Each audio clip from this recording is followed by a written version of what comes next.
শিক্ষার্থীবৃন্দ, আজকের আলোচনা ষষ্ঠ শ্রেণী, বিষয় গণিত, শিরোনাম স্বাভাবিক সংখ্যা ও ভগ্নাংশ, অনুশীলনী ১.২। প্রশ্ন নং ২-এর ক। প্রশ্নটি হল ২৭ এবং ৫৪ সহমৌলিক জোড় কিনা তা নির্ণয় করো। এখানে ২৭ সমান ১ গুণ ২৭ সমান ৩ গুণ ৯। তাহলে বলা যায় ২৭-এর গুণনীয়ক ১, ৩, ৯ এবং ২৭।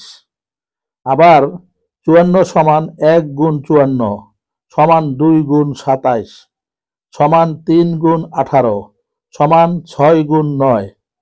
তাহলে ৫৪-এর গুণনীয়ক ১, ২, ৩, ৬, ৯, ১৮, ২৭ এবং ৫৪।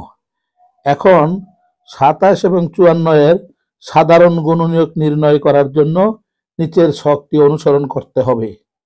তাহলে ছকটিতে প্রদত্ত সংখ্যা, গুণনীয়ক এবং সাধারণ গুণনীয়ক ব্যবহার করা হয়েছে। এখানে ২৭-এর গুণনীয়ক ১, ৩, ৯ এবং ২৭। আবার ৫৪-এর গুণনীয়ক ১, ২, ৩, ৬, ৯, ১৮, ২৭ এবং ৫৪।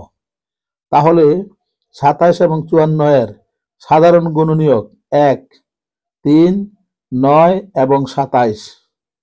আমরা জানি যদি ২৭ এবং ৫৪-এর সাধারণ গুণনীয়ক শুধুমাত্র ১ হয় তাহলে ২৭ এবং ৫৪ সহমৌলিক হবে। কিন্তু এক্ষেত্রে ২৭ এবং ৫৪-এর সাধারণ গুণনীয়ক ১, ৩, ৯ এবং ২৭। তাহলে বলা যায় ২৭ এবং ৫৪ সহমৌলিক নয়। উত্তর সংখ্যা যুগল সহমৌলিক নয়।